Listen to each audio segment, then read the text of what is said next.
Good morning mga kakakain. Big Boy Eric Chidoro po nagbabalik para sa ating Baguio food trip. At kita nyo naman mga kakakain, di ba? Dito tayo ngayon sa kilalang Luisa's Cafe, kung saan ang huling nag-vlog dito si Erwan Yusuf lang naman. So tara, napaka old vibes sa mga noodles nila. Ang balita ko, ginagawa mismo yung noodles, sila mismo yung gumagawa ng noodles, kaya walang preservatives at all natural. At lalo akong ginugutom habang dinidescribe ko. Kaya ano pang naantay natin? Tara, almusal na tayo. Let's go!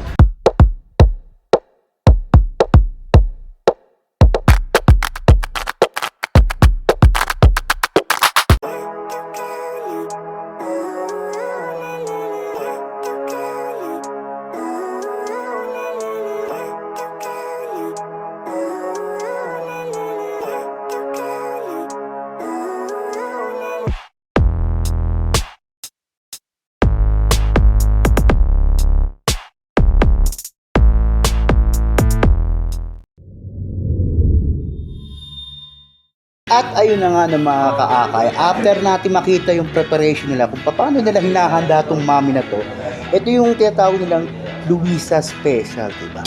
Bakit Luisa Special mga kaakay? Kasi nga, ang daming laman. Kung nakita nyo naman, may beef, may wonton, may siomai, may manok, may lechong kawali. Halos ito yung masasabi mo ng mami overload ng Luisa Special, diba? At syempre yung Mickey pansit. Kasi nga naman mga kaakay, itong Luisa's Cafe nagsimula sa pagtitinda lang ng siopaw at ng pansit. Pero dahil nasa Baguio tayo mga kaakay, tara, higupin na natin ito sa kagutom. Siyempre dahil Chinese tayo tayo chopstick, diba? At yun yung masarap dito mga kaakay. Dahil sakto, malamig dito sa Baguio, masarap talaga humigop ng sabaw, diba? At ito yun, no? Ayan. Ayan, no?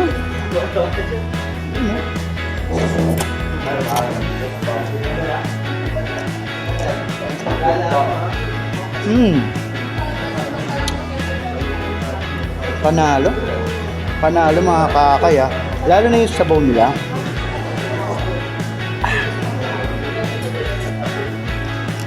Swak. Kahit hindi mo na kailangan lagyan ng to. Usually, diba, sa mga mami, sa mga Chinese noodles na ganito hinahaluan natin ng toyo, hot sauce, sili. Ito hindi na kasi well seasoned na.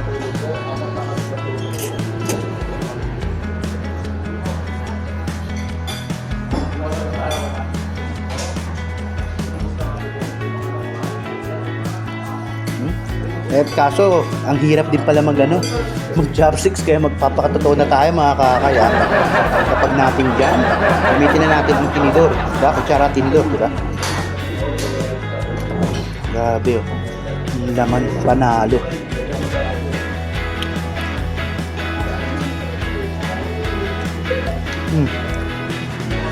At syempre, yung siopaw nila, yung bola-bola siopaw nila, panalo. Ito yung mga kaakay, diba? Lamang pa lang. Ayan yung bola-bola. Panalo. Diba?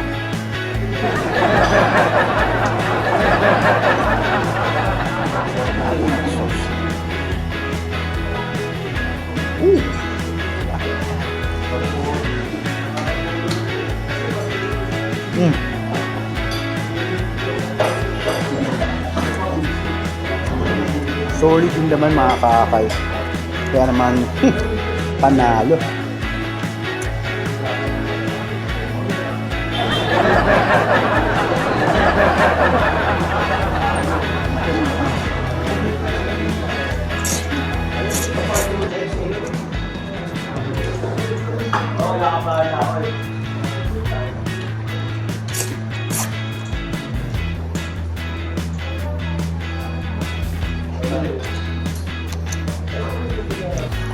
Panalo.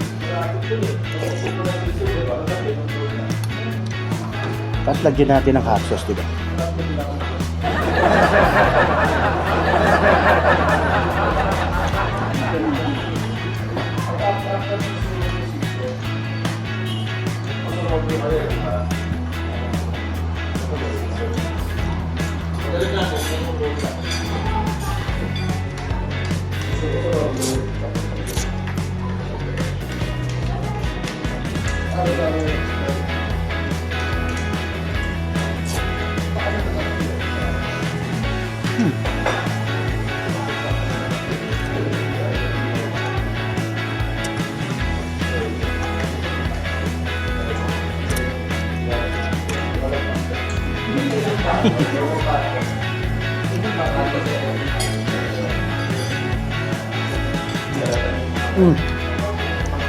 Panalo talaga itong Mamila, itong Luisa Special.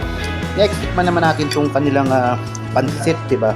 Yung pansit nila mga kakay, yung noodles, kung papasok kayo dito, makikita nyo yung hire-hirerang noodles. Kasi nga, sila mismo, tuloy na sabi ko sa intro, sila mismo yung gumagawa. Kaya naman tignan nyo yung pansit, diba? Panalo yung pansit.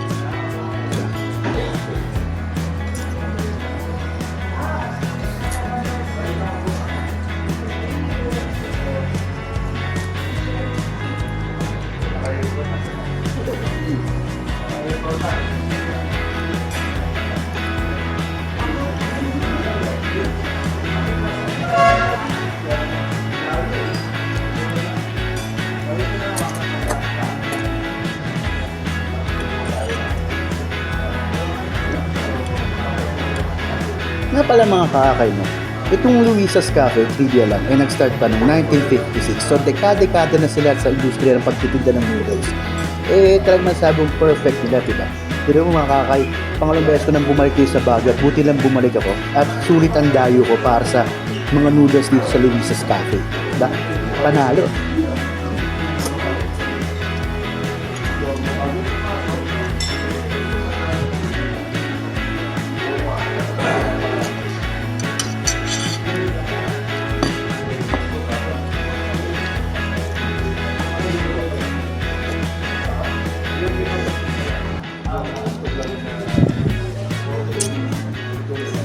So siguro nga ng mga kakay, dito ko natatapusin tong video na to at para maubos ko na to at mahirap mag-vlog habang kumakain.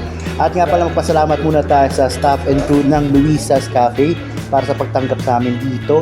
At paki-subscribe nyo na rin ang Akay ni Sol sa kanilang mga social media, Facebook page, TikTok, YouTube, lahat. No? So again mga kaakay, dito ko na po tatapusin. Again, Big Boy Eric po nagsasabing stay safe, be inspired, keep motivated, and keep bouncing. Have a wonderful day mga kakay. Bye-bye!